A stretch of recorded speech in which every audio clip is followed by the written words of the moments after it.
Hey there, how are you? Alex from Problemio here. Very excited to have you to present to you my trainer Joey Zanka. He's trained some of very winning boxers, and I'll let him talk about himself in a little bit. We're going to present to you basic boxing, kickboxing, self-defense, and how to become a better boxer, how to train for boxing, and just how to become stronger and more fit. So maybe tell people a little bit about your experience training people and some of the fights you had and some of the winning boxers you've trained. Okay. Well, I've been training. I mean, my main winning boxers right here, Alex, obviously. You know, one of the champs, probably beat Mayweather. You know, get that $1 million fight signed on there. We're getting ready for that though in time. But I've been training boxers for about 7 years. Boxers, kickboxers, MMA fighters. I currently compete actively in MMA, grappling, boxing matches, kickboxing. I've been competing for the past 5 or 6 years, and I've been training for the past 10 years. And like I said, I have an array of fighters that I train that go on to lead successful careers. Most successful so far, Alex, without a doubt. So, I'm gonna bring you guys the same success. So to get the most out of this course, you can shadow box and you can just learn technique and how to defend yourself. And of course, the best self-defense is to run. But if you can't run, at least you have skills to defend yourself. But you can also do this with a partner. You can kind of you have a girlfriend, spouse. You can have a fun workout. Don't hit them too hard. But you certainly can get gloves and you can learn how to spar. And it's really fun. I've tried it on unsuspecting people. Or, you know, this is a really good workout. I've actually, just a coincidence, I measured my body fat since a month ago, and I'm like down by 0.5%. So it's like a really good workout. It trains your whole body, and we'll show you all the exercises to train your core, shoulders, chest, legs, and to use that with the bag, without the bag, in different situations. And by the time you do the course, you'll be sweating, you'll be tired, but you'll be feeling good. And it'll be a full workout. You won't need another workout that day. And if you really want to go all out, you can get one of these. You don't need it. But if you really give it a try, if you get into it, you want to punch harder, you can get one of these for your home. It takes 3 times less space than a treadmill. Oh boy, will it give you a workout and you'll actually learn a skill instead of being really bored on your treadmill, right? This will be fun. You can even post a picture of someone you don't like on it. Really make it a little more, you know. So no course is perfect on Udemy.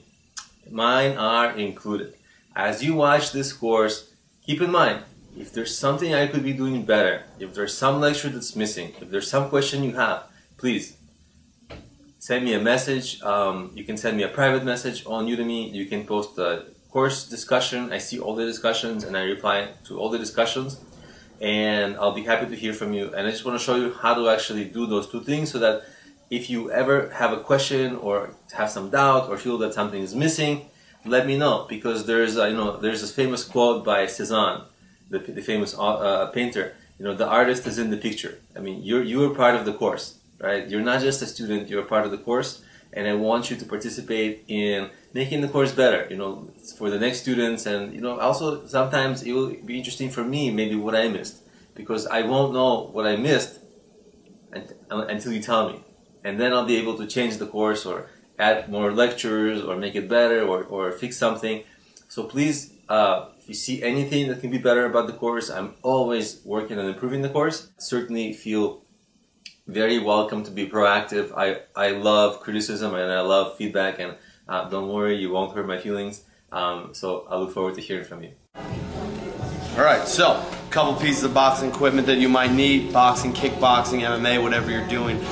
Main thing, you want to protect your hands, right? At the end of the day, these are your weapons, so you don't want to get them bruised up or hurt. So simple pair of wraps, cotton wraps you could use. Wrap the hands, it'll protect the knuckles, it'll protect the wrist. These are very important. In a second, I'm going to show you how to wrap the hands up properly. Number 2, depending on what you're doing, you can get your basic pair of boxing gloves, or you get a nice pair of MMA gloves, whatever you want, the grappling gloves. The difference are the fingers as opposed fingerless to the fingers being covered. So you have those 2 options, or just simple and plain, you could do it without a little bit of shadow boxing. If you don't want to purchase any gloves but you just want to learn the technique, those will work for you. Alright, so let's start basic hand wrap. Very simple. I'm going to take my roll and I'm going to put my thumb in the side where it says this side down. Right? From there, just wrap it around the wrist 3 times. then I come back across the thumb twice, then I'm going to come up around the knuckles 3 times. 1, 2, 3. After that, so it was around the wrist 3 times, thumb twice, knuckles 3 times. Then I'm going to come in between the fingers. Once through the pinky and ring, again through the ring in the middle, and then again through the middle and the index. Then we just do what I call clean it up. We bring it back around the knuckles, back down to the wrist. And there we go. Now my hand's wrapped up. My knuckles are protected. My wrist is protected. My thumb is even protected. It's optional to protect the thumb or not, but now I have a wrap ready to go. Alright, so typical boxing stance. You want to keep your feet separated. Depending on what you are, whether you're right-hand dominant or left-hand dominant. If you're right-hand dominant, you're going to step with your right leg back because your right hand is going to be your power hand. If you're left-hand dominant, obviously your left hand's back because that's your power hand. Simple rule of thumb, when I'm keeping myself nice and squared, I kind of want to turn my body a little bit sideways. That way I'm not facing directly with my body leaning at someone. And number 2, when I come down, I want to make it so that my knee is at the back of my heel always. So I keep my hands up. And this is just a simple test. As I'm stepping around and I'm moving, every time I come down, my knee is always at that heel. So that's the proper distance that it should be. On the toes, heels off the mat. Simple reason why you're always on your toes. If I'm flat on my heels and someone pushes me back, I'm gonna fall back on my heels. If I'm on my toes and someone pushes me back, it's just a quick hop back. You understand? I have a lot more pressure going forward. So as for that, it's nice and simple. Keep the hands up, keep the feet. Like I said, you want the knee to be able to drop to the back of your heel. You want to keep the body not too squared off. That way you just kind of step in the direction. One more thing, just wherever direction I'm going, I'm always going to lead with that foot. So if I want to step to the right, I'm going to step to my right with my right leg first. If I want to step left, step with the left leg first. If I want to step back, it's with my back leg first. If I want to step forward, it's with my front leg first. You never want to cross your feet up. You know, that puts you off balance. You're able to fall down easier that way, so you always just want to kind of stay a little bit square with it. And that's the basic boxing stance. Just get used to it, knees bent, on the toes, hands up, body not square, and you'll be alright. You always kind of want your lead shoulder in front of the person. You don't want to stay too square because now I'm giving myself an open target. Here, there's a lot more I could block with. I could use my shoulders, I could move, and my body's also kind of hidden. With the exception of, my side here, my obliques, I also have my elbows down there to protect it. And when we get into blocking, you'll see how that works. So, when I'm working boxing, my main thing that I don't want to get hit is in my face. Okay? I've been doing this a long time. I've had many fights. Try not to get hit in my face too much. I want to stay pretty. So, I always keep my hands up.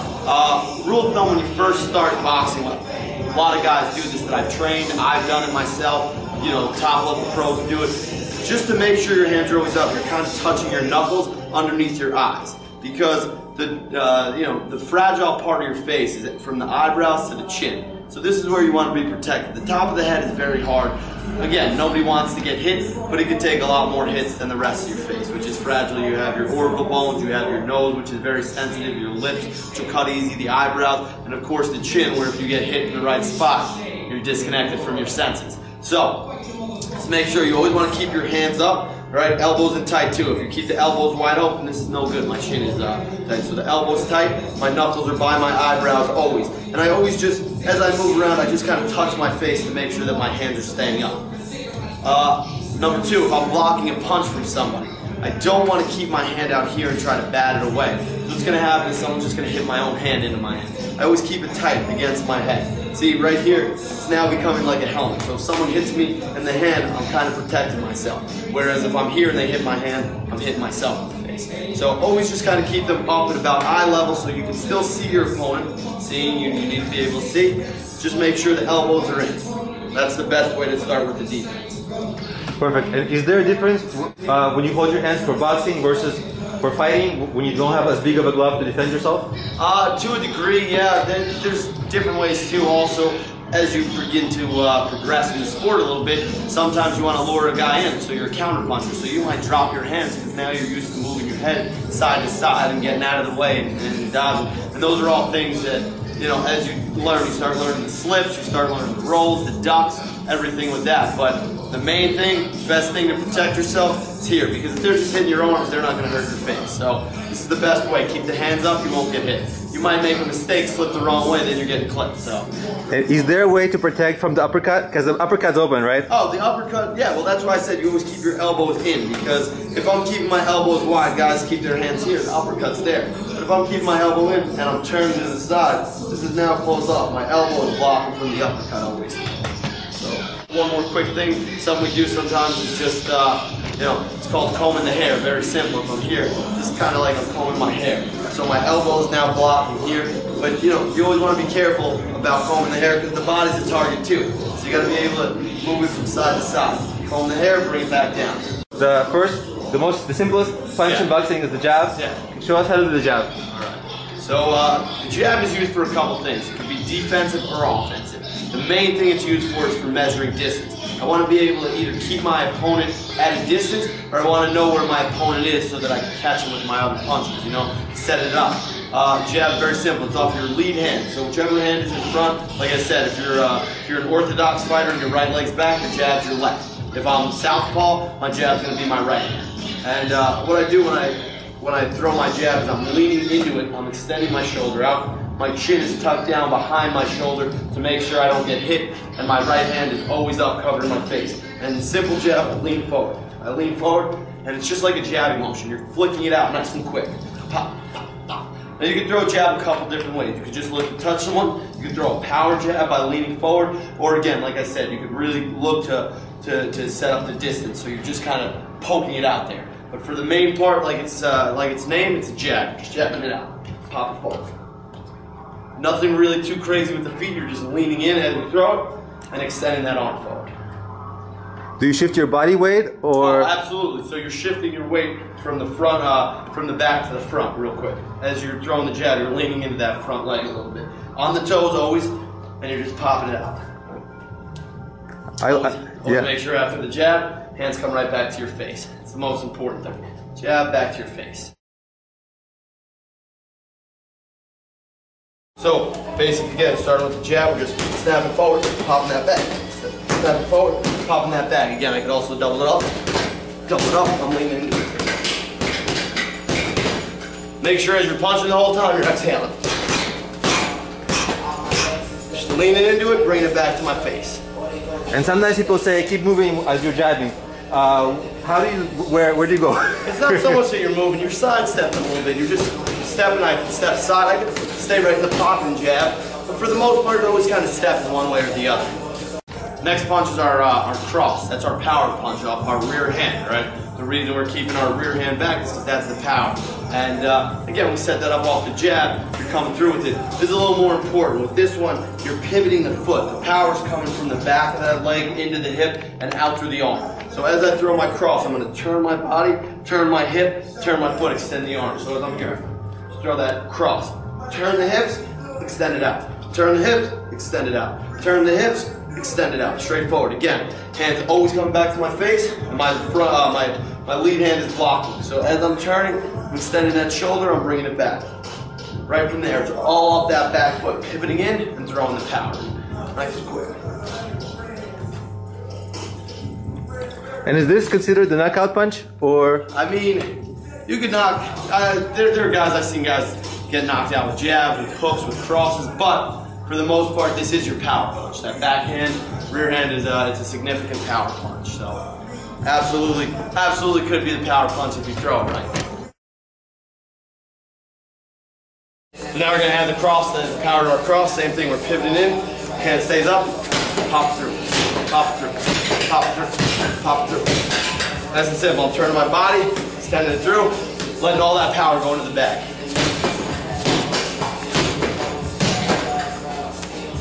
Right. Next punch we're going to throw is our hook. Now, most gyms you go to, you know, especially boxing, traditional boxers, you're never really going to throw a hook off your rear hand. The reason we don't do it off the rear hand is because that'll leave us wide open, you know, to get counterpunched. But we will always throw it, and it's a very good offensive move to throw it off your lead hand. So as I throw my hook, similar to the cross, I'm pivoting my foot, but this time I'm twisting it forward. So almost like the jab, I'm going to extend my arm out, and I'm bending my elbow at a 90-degree angle as I twist my hip. So as I throw that hook, I'm going to lean onto my front foot, pivot, on the front toes and extend that arm out. So if I'm here, I'm coming out and turning, out and turning, out and turning. Nice and simple. I'm turning with the pivoting that front foot, looking to set it, looking to get my hook in there. Hook the arm, hook the wrist. And whereas the cross is mostly aiming for the front of the face, the hook is aiming for the side of the face? Yeah, for the most part, the hook is going to land on the side of your opponent's face. As you throw it, it's going to land on the side, but it's very good for setting up that power hand. So a lot of times I go hook, knock them right into that cross, hook, cross, right away. They're going to go right into the cross, and you finish them with that one. It's the one, good old hook cross combo. And could you explain again, like slowly, why you only do the hook from one hand and how the difference is in exposing your like defense? Absolutely. So as you can see in the camera, if I throw a hook off my back hand right now, you can already see how open I am right here. Okay, it's very easy for me to get countered. My chin is even if I try to tuck my chin, someone's coming and throwing straight punches, catching it. Whereas here, when I throw it, look, my shoulders in front of my face, my other hand's up. I'm blocked. Very hard to land any kind of offense on me as I'm coming through off that. So it's just about staying tight, making little, fixing up little mistakes. That way, no one can really slip anything through and hurt you. You always want to protect yourself at all times. Again, now throwing that hook off the lead arm. Rear hand stays up. When it just turns, pivot off that foot, throw that hook.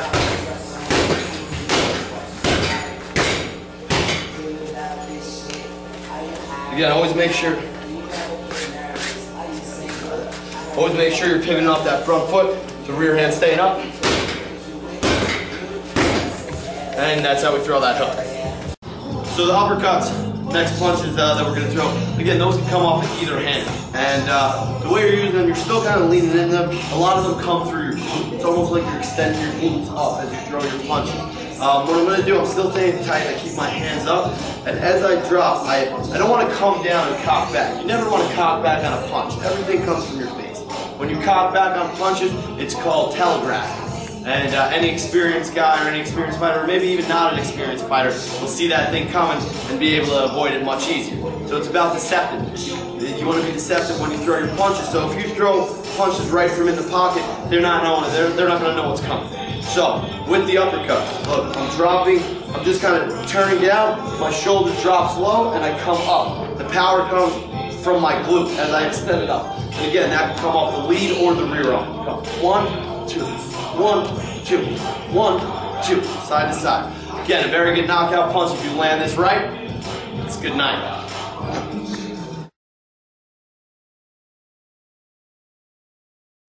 Again, uppercuts off either hand, same thing. I'm turning that power into it, going up and under,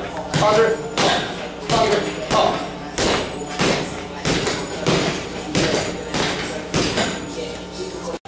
So now we're going to set up Superman punch. It's actually from a Muay Thai style of fighting, but the reason this is good, I haven't seen it too much in traditional boxing.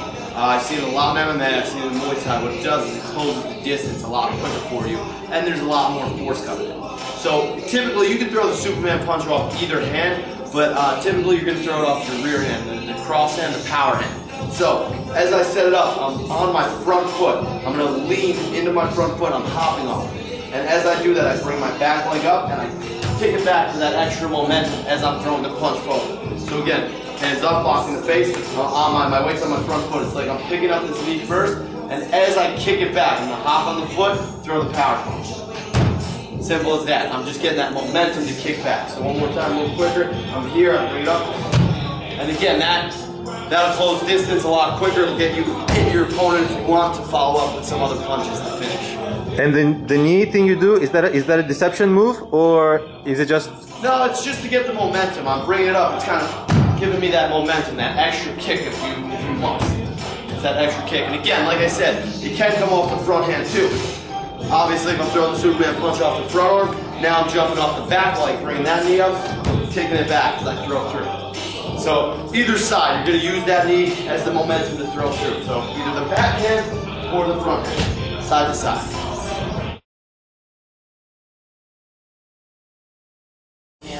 Superman punch again, that is where we use the power to get the distance, leg up, and I pop through, leg up, pop through, leg up, pop through. Again, off of both legs.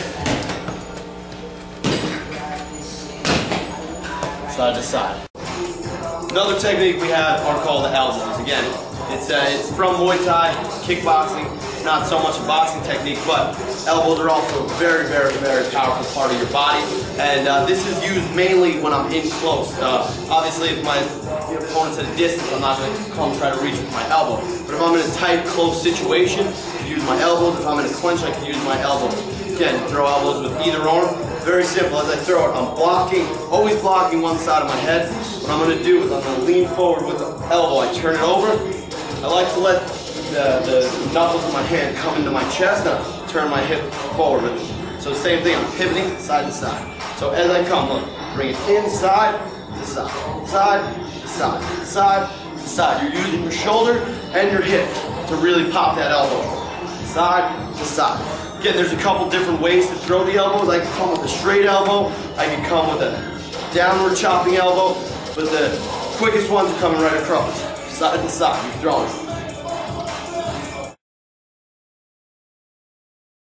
Elbow, same thing. I'm in that close-knit range.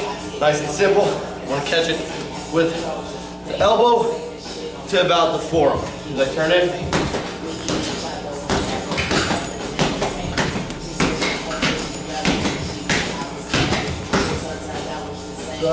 Overhand. Overhand. Overhand. Throwing the overhand, it comes off the rear hand. Usually you're coming up and over, almost like you're pitching a fastball. You want to imagine this is more of like a haymaker type punch. It's really effective if you're fighting a guy that's taller than you. What you're going to do is you're dipping your head to the side. It's not a full hook. Coming up and over your head like you're pitching that fastball. I'm going to lean out, come in with the power. Lean out, in with the power. Come out, lean with the power. So getting into the lower body now, a little bit of kickboxing here. We're going to use our kicks. They're called push kicks. In Muay Thai, they're called teep kicks. Everybody's got a different name for them. What it is, similar to the jab. They can be used offensively or defensively, or just to set up your other, to set up more offense. So, very simple. What I'm going to do if I'm throwing the teep off the lead leg, I keep my hands up. I'm going to bring my knee up, and I'm extending my legs forward. Typically, when you want to throw the kick, you want to hit it with the ball of the foot. So, as my opponent's coming at me, I'm going to bring my foot, my knee up, and I'm just extending forward. My hand, the same leg, so if I'm using my left leg, my left arm, drop into the side to give me a little bit of extra momentum. So as I come up, I'm throwing the left, push it forward, right back up, forward, right back up, forward, right back up. It's off the left. Now if I'm doing the right thing, same thing. It'll take a little bit longer to get there since it's your back leg, but it'll also have more power since it's coming from a further distance. And I'm going to pick the knee up, kick, now I'm dropping my right hand. So as I go, I kick it and up, kick it and back.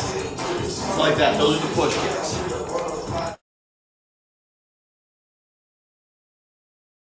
Off the push kicks again, off the lead foot, I'm trying to hit it. Usually around the stomach is where I'm aiming for. If you get it up in the face, that's even better.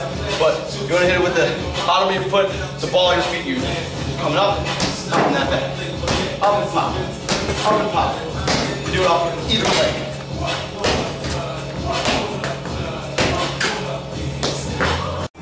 Next one we got are the knees. Again, knees come off of either leg. You can throw them off of either one. It's really good for in close, like tight scuffles and that clinch work. If you have someone in a close area, you can't throw a full kick or a punch. And knees are some of the hardest, hardest bones in your body. So, what you're going to do, very simple when you throw it. There's a couple ways to throw a knee. Now you could come straight up with the knee, but there's not as much force if I come straight up. So almost what I want to do is open up my hip first. And I'm pulling it in, I'm going to catch with the side of my knee. So again, if I'm throwing my knee, I come open and I bring it in on the side. That way it's my hip flexor too, getting into it with the hip. And again, I can come off either side, left or right. Left or right, side to side. You're going to lean yourself forward, you're pulling your back back. That way you're really putting the point of the knee into someone as you pull that hip up into the knee. Side to side, left or right. And when do you use this, and where approximately in the body do you aim the knee? Well, depends what you want to do. I mean, if you want to hurt the guy bad, I'm not going for the body. I'm trying to bring the head down into the knee as I do it. So you grab the head? A lot of these Thai guys use what's called a Thai clinch. They lock the hands behind the head, they bring the knee down, they bring the head down into the knee as they throw. But a knee to the body can be just as effective, if not more. You can hit in the liver, you can hit in the ribs, hit it right in the solar plexus, same thing. So anywhere you have a soft target, that's where you're aiming for. Even sometimes to the outside of the quads, the hamstrings. If you need those, starts giving someone a dead leg, it'll hurt. Everybody had a Charlie horse before, so you get the knee in the right spot, you're Charlie horsing their leg.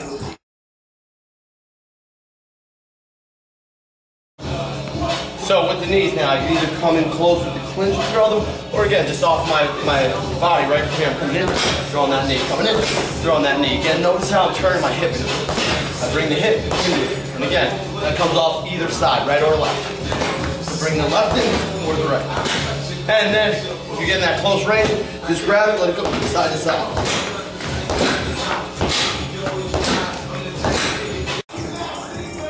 So next we have your typical kicks. They're the roundhouse kicks. You can throw them off the front or the lead leg. The front or the rear leg. Obviously, your rear leg is going to be your power leg, so that's what I'm aiming for more most of the time. I want the powerful kick. The way we do it, typically when we're throwing our roundhouse kick, we're trying to land with our shin. Right? We want our shin to land into either our opponent's body, our opponent's head, or our opponent's legs. And as we throw the kick, we're twisting ourselves open. So, throwing the rear leg first, I'm going to get on the balls of my toes. I don't want to be planted. Get on the balls of my toes, I'm going to open up my hip first. That way I'm going to whip through and come around with it. So, same thing as the push kick. If I'm throwing my right leg, I'm going to let my right hand swing back to get a little more momentum. So as I turn, I open up the left foot, whip that right leg through, come right back up. One more time, I come up. So as I'm coming up, I'm bringing my knee up first, and I'm slicing through with the shin. One more time, I'm going to step open with the left, whip it through. Now, same can be done with the left leg though, the front leg. It's a little different. There's certain ways to do it. I can just lean back and throw it, or very common, what a lot of guys do is they throw the switch kick. So as I'm here, before I throw my kick now, I switch my feet. So now I'm going to use my right roundhouse. I'm on my toes, and I'm chopping through with the left leg. Same thing, as I throw the left, my left hand drops, I'm on my toes off my heel, and I'm using it to pivot. So one more time, let's say I'm in this position, I want to throw the front leg kick. I switch, open up, and kick.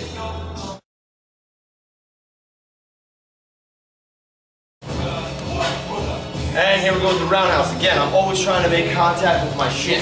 Again, the back swing, you might catch it with the foot a little bit. For the most part, you want to dig the shin into the back. Wherever you can get it, you can get it low for the leg kick, you can get it in the middle for the body kick, or you can get it high for the head kick. So I'm just going to whip it in.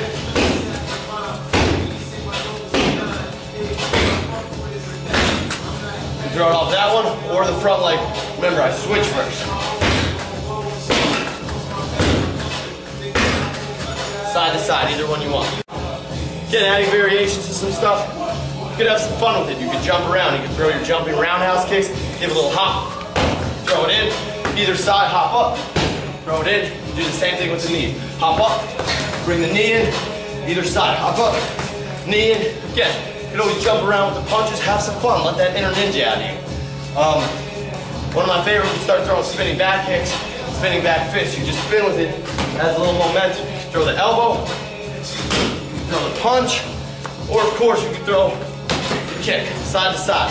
You have the option, but have some fun with it. So when I throw the spinning stuff, moves coming to my back, that momentum is what gives me the power. As I spin, hands stay up.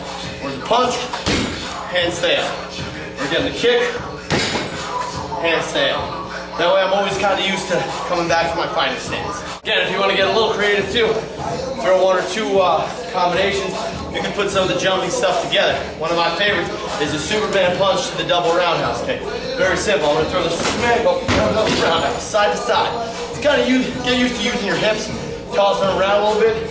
So as I come in with the Superman punch, roundhouse. I'm setting up with the left's not there, but it's coming in for that jumping right roundhouse. So one more time, Superman, side to side. Basic blocking inside the pocket, just in case you find yourself in a tight-knit situation, you're close. Very simple. The most important thing before worrying about slipping and moving the head is I want to cover up, okay? I want to make sure that my hands and my forearms are blocking my face and I'm not taking too much damage. So very simple. If I'm in a close situation, I'm keeping my hands up the whole time. Notice how I'm combing through the hair, even if they decide to go low and staying tight. I'm almost balling myself. But the main thing that I'm always focused on is I always want to be able to look. A lot of people have this misconception from a lot of street fights I see. They start getting hit and they close their eyes and they don't see anything coming. And it's the ones you don't see that hurt you. So I want to be able to be focused on myself. You have to be able to be relaxed in this situation. Hands stay up, I'm seeing everything coming. This way, I know while I'm seeing it and he's hitting the gloves, when I see an opening, that's when I can counter and, you know, go on my attack. So this is very important to do. Main thing is you have to be able to see. If you don't see it, you're going to get hurt. So, again, one more time, just to show the very, very simple blocking skill. My hands stay up against my head. They're not staying here. If I stay here, throw a left hook, it's going to hit me in my own face. So, now throw the left hook, I'm here, I'm tight, it's not hitting me in my face, all right? It's a little bit more solid, there's the base for me to stand against, and I can take the punch. So one more time, we're in the pocket, say my opponent's throwing a lot of punches at me, I'm just blocking, I'm seeing everything coming, I'm making sure I'm using my elbows, I'm turning a little bit, and again, if you can make some distance, you make some distance, you break away. If you can't, you can always just lock up and clinch. But that's the first one. Next defense we have is very simple slips. I want to slip to the outside of my opponent's punch. So let's say my opponent just keeps throwing a jab, right? Now, obviously he's going to throw a jab going for my forehead. I'm just going to, you go for the forehead. So now you're going, actually try to hit my forehead, and we're just slipping. See, main thing when I'm doing is he throws it, I'm flipping out to the side. The reason I'm coming out to the side here is because now I have an option to counter. Come back again, yes. If I stand here and I pull back, now before I have to jump back in before I can hit him with anything. If I stand right close in the pocket, I'm right here to counter, put my opponent down here. I'm always going to slip to the outside of the punch. The reason I do this is because if I slip inside, throw the jab, if I slip inside now I'm set up perfectly for him to catch that right hand. You understand? So if he throws the jab, I'm slipping out that side. If he throws the cross, I'm slipping the other way. But I'm always just turning my shoulder, slight head movement. I don't want to move too far out because now I have a lot of room to cover back. I want to just be right at the end. Bang, bang, bang. I'm in there. Counter up. Those are the slips. You're gonna, number 3 are the ducks and the rolls, alright? So let's say my opponent throws a hook at me. Come with the hook off the left. I'm gonna duck under and roll. So again, I'm ducking under, I'm rolling. If I had the same thing, I could duck under a jab, throw a jab. I could easily duck. It's okay. go for the forehead. I'm ducking under. Nice and simple. I can throw my counters off of that. I can calm like the step. But those are the ducks. Same thing. You can duck it. You can roll it side to side. Now you never want to give your opponent an easy target. So you always want to move. Again, same thing. My hands want to be up just in case I do get flipped with something. I want my hands up so it's hitting my glove, not my. Then we also have the parries, right? Parries is a very common move because I could use that really well to counter off of it. But if you throw too many parries, an experienced guy is going to feint. You're going to throw the parry, you're going to get caught. So you have to pick between all. So as he throws his jab, I'm using my rear hand to smack it down. Go ahead, throw the jab. Throw the jab, smack it down, smack it down, smack it down. And I can always come over and counter. Same thing if he throws the cross. I'm usually always using the opposite hand that he's throwing. So if he throws, I can come over the hook. He throws the cross. He throws the jab. He throws the jab. I can come over side to side. All right. You have the option. You're smacking the glove down. If he throws a hook, I can. Those I kind of just block up and come right back on the inside. Very hard, but the straight punches you parry. You can knock them down side to side. All right. Do you watch for anything? Like, how does the person telegraph the punch, and like, how do you tell what's coming? Like before you duck, or a little bit of it is anticipation, but for the most part, when I'm looking, a lot of fighters like to look people in the eyes. Eyes lie all the time. Don't look at the eyes because I might be looking at the body the whole time, and then I'm gonna hit in the face. So I like to look at the joints. I look at the shoulders and I look at the hips. The hips are a good indication of what's coming. If I start seeing the legs twisting, I got a feeling what's gonna come next. Same thing, the way the hips are rotating, the way the shoulders are rotating, I can see what's coming off of that. So I just kind of stare right at the chest. That way I use my peripherals. I have an open area of the shoulders and the hips, and I can see things coming a little bit easier. And again, just sheer anticipation. When you've been doing it long enough, you kind of get used to what a guy is going to throw next. Again, a close combat situation. Again, you're blocking, but here's your main thing. This is when I'm in close quarters with someone. And again, this works. Let's just say I don't have my boxing gloves on, right? Because I don't know too many people that walk around with boxing gloves on the streets normally. If we're in an elevator situation or an altercation that takes place within this close proximity, again, my hands they're covering my mitts the same way. I'm blocking, so if someone starts throwing punches here, I'm blocking up here. And now I'm in that position where I really want to start using my elbows and my knees. I'm in close proximity. So I'm going to start coming over, using knees, grab, punch. You can throw punches again. Distance is my punch. See, I can keep them at the end. But if we're in that close range proximity, I'll throw my elbows, my knees, whatever I want from that. So, remember, if you're in tight quarters, go to the elbows and the knees. You can still throw punches, you can throw kicks too, but the elbows and the knees, there's a lot more power in them, and it's a lot less movement that you have to do. Basic combinations though, the simplest to start is always going to just be your jab cross or your 1-2 depending on where you go. And it's very simple, just jab and cross. You rotate it, you jab, cross. And you can double it up. You can give me the double jab, cross. You can give me jab, cross, cross. You can go back and forth, jab, cross, just kind of work it out, get your hands there. And then when you start progressing past the jab, cross, you can add the lead-handed hook on it. You can give me jab, cross, hook, jab, cross, hook, jab, cross, hook, cross. Make your own combinations. In most boxing gyms, we have what's called, they go by numbers. So the jab is 1, cross is 2, hook is 3, uppercut off the right hand is 4, uppercut off the right hand is 5. So you can kind of just make your own combinations off that. You can go 1, 2, 3, 4, 1, 2, 3, 4, 5, 1, 2, 1, 2, 1, 2, 3, 2, 1, 2, 3, 2, 3, 5, wherever you want. You kind of make up your own numbers at that. And it's really just something to flow. Usually you always kind of want to come back with the opposite hand, but you can double up the same hand a lot too. It's just on you to start getting that movement around, picking up your own combinations. Start off the lead uppercut. You can go uppercut, cross, hook, cross, back and forth, side to side. Just move around with it a little bit. But most difficult combo, always the jab, cross, jab, cross. Just get used to throwing 1, 2, 1, 2. Back at the time, and then always add numbers on it. So, working on the bag is where you can really start throwing your combinations, and you can just get used to kind of moving your head a little bit, get that head movement, then ducking and rolling. So, basic combination that we like to throw is the jab, cross, or the 1, 2, like I said. You can just start off the bag. I can throw my jab, cross, and I can step and roll. Throw my jab, cross, and I can slip. Throw my jab, cross, and I can come down. Jab, cross, duck. Whatever I want. And then, again, like I said. It shakes the whole thing, like this bag is shaking. Then you can start, the frame's weak enough. Then you can start adding your hooks to it, your kicks. You can put stuff together. Go jab, cross, hook, jab, cross, hook, uppercut, jab, cross, hook, uppercut, roundhouse kick. You can switch it up, cross, hook, cross, knee, cross, hook, roundhouse kick, double jab, roundhouse, cross, roundhouse. Then get into the uppercuts. Move around a little bit, enjoy it, work your defense. And you kind of just get used to moving around. That's how it starts. Always start slow though. Work your technique first. You want to be slow. My favorite thing to do is to get a bag by a mirror, and I'm watching in the mirror the whole time, making sure my technique looks right. Technique is fine. You don't want to be that guy in the gym just hitting the bag with all the power and no kind of technique. You want to make sure it looks good at least when you're doing it. Start slow. You can always speed it up later. The way that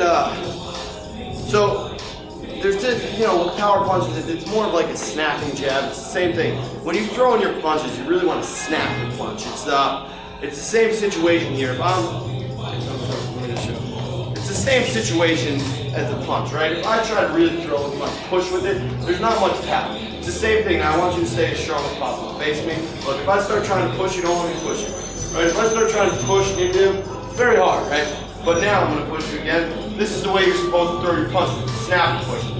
If I just pop with that quick push, that's the same way that I'm throwing my punches. So I stay relaxed until the very last second. Then I pop it and I bring it back. And that's what's going to add a lot of power to your punch. If I come through and he sees it coming and I'm trying to just swing like haymakers, there's not as much power if I just snap and throw it. So you're using your shoulder, you're kind of just giving that snap. It's that quick snap. At the last second, you tense it up, pop it, and bring it back.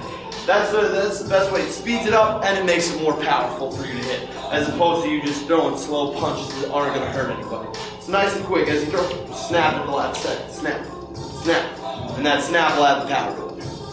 Well, that's actually something I've been working on because I'm slow and I need to do that snap. Yeah, the snap is that's what makes all the difference. With boxing, with fighting, with MMA, with kickboxing, your body has to be well conditioned, your body and your mind. But you know, the grueling workouts that you go through, it's not just strengthening your body, it is strengthening your mind as well. Typical stuff you can start. You don't need all this crazy fancy equipment. You have the best exercise machine you can. It's your own body weight, and it starts leaning you out, it starts toning you up, and you want to be strong. Your whole body really needs to be strong for boxing. So you know, you need to have strong shoulders, you need to have strong arms, strong chest, especially a strong core, and the strong legs to kind of keep you moving. And there are a bunch of different workouts you could use without any real equipment to just kind of get yourself strong. The most basic exercise that you see in most boxing gyms, which is a fantastic push-up. They've had you, which is a fantastic workout. They have, you've been doing it since you were a kid, I'm sure, is push-ups. And proper form to a push-up, your feet together. You can go on your knuckles or your hands, depending on how you feel more comfortable. But you want your arm to be straight underneath your shoulder. You don't want to be all the way out here. You don't want to be wide elbowed. You want to keep your hand directly underneath your shoulder. And from there, what I'm going to do is I'm going to bring my chest down, my elbows bend against my body, not outwards. Bend against my body, push it back up. Back, stay straight the whole time. Come down, bring the chest to the floor, and up. Down, and up. Down, and up. Down, and up. Now, let's say you get a little tired in the middle of this push-up section, but you still want to keep working the shoulders and the core. You can start working your mountain climbers right from there. Very simple. Bring one knee in, you kick the other leg back. Nice and quick. This is getting your core working, this is keeping your heart rate up, and it's keeping the shoulders activated. Again, say you want to switch from the push-up a little bit, but you still want to work the arms and the core. We can go down into plank position, back up to push-up. Down to plank, back up to push-up. Plank, push-up. When you get tired again, you can just hold that plank position down. Holding this plank is stabilizing your core, making your ab muscles work, stabilizing your shoulders, making them work. Again, overall body, just keeping you activated. So that's one of my favorites for the shoulders and for the core. Number 2, strong core. I could go through a million different workouts for your core. You really don't need that many, but you know, of course, you have your basic simple sit-up. You could always just switch it up. You go from our basic sit-up where we plant both feet on the floor and sit up to the chest to the knees. Now we can pick the legs up out straight, bring our knees into our chest without letting them touch the floor again. If you want, you can keep both legs straight. This way we're working V-ups. We're working the section, middle section of the core. Come up, touch your feet, extend it all the way. Come up, touch your feet, extend it all the way. From there, we could also just hold this position right here. Again, stabilizing the core, making it work. Shoulders are off the mat, heels are off the mat. My core is very tight right now. It's working, it's activated. If I get tired, I can start hitting my sit-ups again. Another one we do is the bicycle. The elbow touches the knee, other leg fully extended. I'm working my upper and my lower abs here. Everything's getting activated in that body. That one good. Then we have basic squats. We want to work the legs a little, the glutes, the hamstrings, the calves. What I can do, very simple. I keep my feet about shoulder width apart. My back stays straight. I'm not leaning forward over it. I want to sit over my legs. I come down as low as I can, almost to where my hamstrings are touching my calves, and come back up. Keep both arms up and down. Both arms out and up. If you want to add a little bit of explosiveness to it, you could add a squat jump to it. Hop up with it. This is also going to start activating the calves. You could also do as you come up, just come up on the tippy toes to really work those calves. Up and down, up and down, up and down. Again, there are a million variations for these. It's up to you. You could, you can put your own spin on it, but you're going to start working it just with your own body weight, help you get stronger for boxing and kickboxing. Hi there, how are you? So, as you know, I'm not a boxer. I'm a beginner, and this is why it's great, because while Joey, he's very experienced in this, I'm going to show you the mistake that I've been making, so that as a beginner, if you're a beginner, don't make the mistake that I'm making. So this is where, this is going to be a little bit of a case study of the mistakes that I make. The number one mistake that I used to make, because when you start, you practice with a bag, right? With a heavy bag or a person. And what do? You just wail at it, right? Because you don't care. But what you always want to do, keep your hands right here. Because in a real situation, if you're in a ring or whatever, self-defense situation, hopefully you don't have to ever do that. But always protect, okay? And by the way, you use your hands not just to protect your head, but to protect your upper body. Because so the second mistake I would make is once I learn to keep my hands up, the mistake I make is keep my elbows out or not watch where they are. But they have to be in, protecting your ribs. And the tighter you are, the more you're protecting down here. So with one hand, you're protecting a lot. Whereas if you're having, just a relaxed stance, you're not completely sure, you're opening up. And you don't want to open up. So this is going to lead me to another mistake that I made. So now we know not to open up. So our stance is tight, right? But what do we want to do? We want to punch hard, right? Look how open it is. Hook, look how open it is. But these are my real punches. This is how, like, in the first few months where I started learning boxing, this is what I would do. The jab is the basic jab, but the two powerful punches, right, are the big cross, and if you miss this cross, the opponent comes outside of you and hits you this whole area, right? So you don't want to miss that. And then you get the cross, but then you got the big hook. And if you really go around, you can generate so much power, and it's very exciting. Especially when you feel yourself hitting your bag really hard, hopefully not a person. But it's really exciting. Go boom, and you feel good. Like I felt good, and I was going like boom. But notice how much of a wide punch this is. This is wrong, right? Because some boxers call this telegraphing, where if you're on the receiving end of this, if it connects, great, but chances are it won't connect because you'll see it from a mile away, right? Because I'm doing this big wind up. I even do this mistake. I even dip down, so I do even more.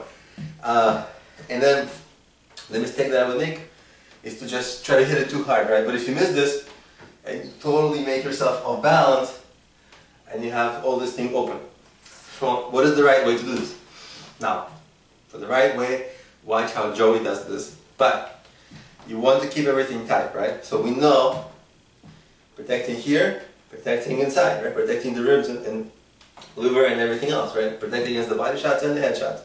So the punches are tight. The punches come in like this, and the cross is this. And the uppercut is also tight, right? And when you do the uppercut, it's kind of like, I tend to dip down a lot. That's a mistake. You want to do this quick.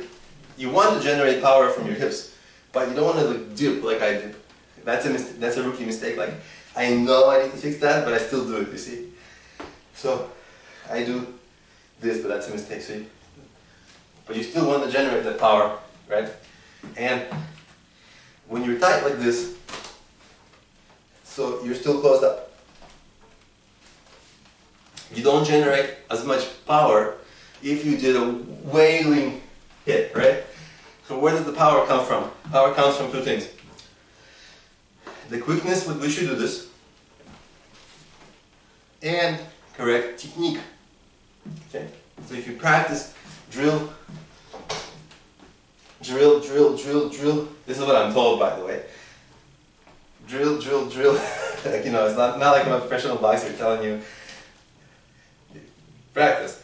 I myself need to practice, but the way that is explained to me is that when I practice these punches, and after a lot of hours of practicing or a lot of repetitions, your technique will be strong. So, and the quickness, right? And also technique, a part of the technique is using your body. So one mistake I make is with my hook. Like I love to give like a big winding hook, right? But look at how off I am. Look at this. I mean, this is off, right? It feels good when I connect, but it's totally off balance. You want to stay straight, and you want to do that twist a little bit. So, right? As opposed to, okay? Same with the cross, okay? The cross, it has to get help from your hip. So,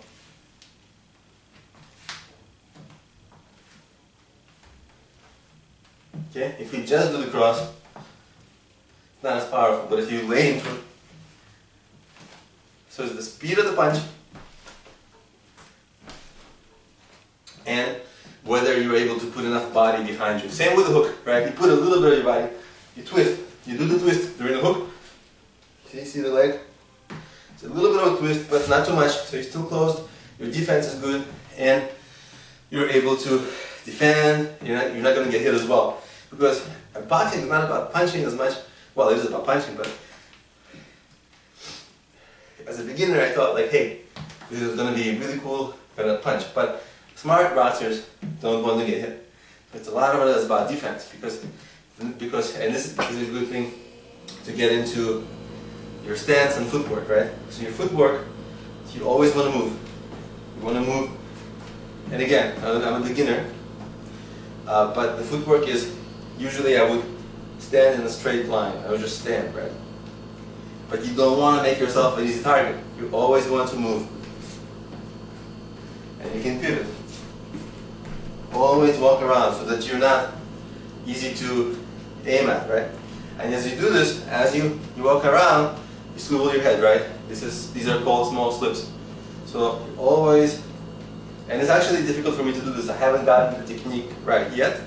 But what you're supposed to do is kind of you walk around, right? Your opponent, you walk around and you're always on the balls of your toes, right? So you kind of always quick. What you want to do is also move your head a little, right? So that they never get a clear shot. From the time that they wind up, you're somewhere else already, right? So it's really hard for them. Really hard for them, and then you're looking for their openings. And what you're doing is working the jab. Because the jab is your defense, right? Because if you jab that, jab, they can't get close. But your jab also, you move around, jab, jab, jab, see how they react to your jab, because you learn how they react to the jab, and you see where their opening is, then you jab, come in with the cross, do the rest. Okay? And that's sort of my tips as a beginner, the mistakes that not to make, and things I'm learning.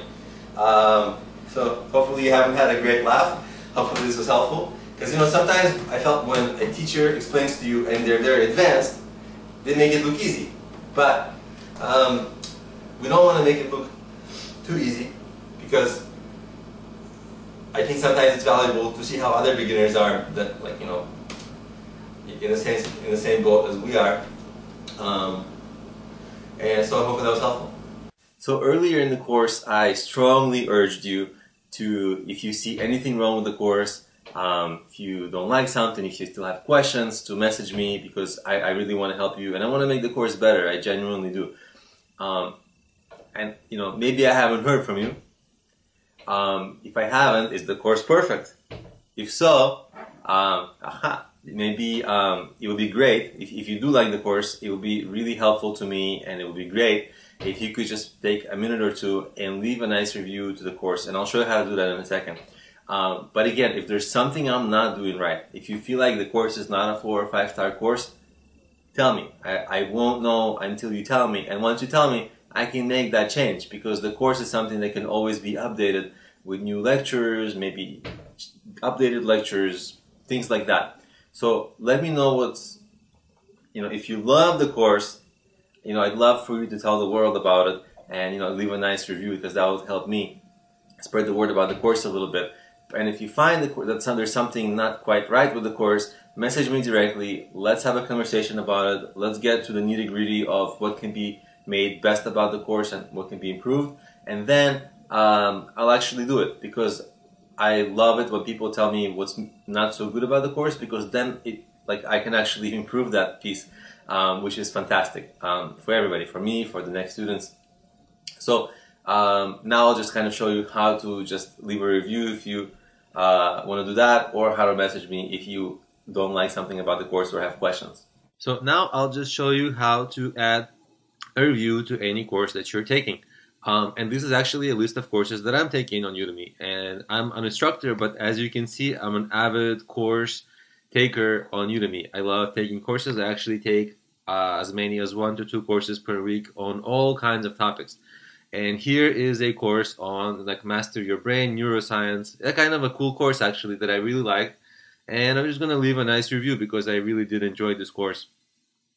So click the right review and then give it a very nice 5 stars. I'm gonna say I learned a lot. Thank you for creating the course. It was eye-opening, and it really was. And I'm just gonna add the review, and that's it. And here's, if you want to message the instructor, and in this case the instructor is Gregory, but if you're taking my course, to message privately, all you do is just click the instructor's name, and then you can send them a message right here, and that will be a private message. And if you want to actually maybe you can also post a discussion in the course, and it will be right here. Hello, I'm not going to post this, but essentially if you wanted to post a discussion, this will be a discussion that the instructor would see as well as all the students, and that will be a public discussion. So you can either that was kind of how to leave a review, how to ask a private question to the instructor, and how to post a public course discussion. So that's really how you do these things. So now you know. So that's it for the course. Now you have a really great background from a few types of fighting, from boxing, from Muay Thai, from kickboxing, and you're able to kind of get your combinations right. You're able to do a lot of things, and most importantly, don't let your bravado get you in trouble. Stay out of trouble. Just use this for good, right? Exercise, stay healthy, improve your, get your confidence boosted, and enjoy life in general. But just don't get into any altercations, okay? So I hope you enjoyed the course, and I hope you kind of feel good about it now. And about yourself, about being in shape and about kind of knowing the moves and just being more cool, because kind of part of this stuff, you just feel a little cooler, right? So anyway, thanks for taking the course, and I hope you enjoyed it.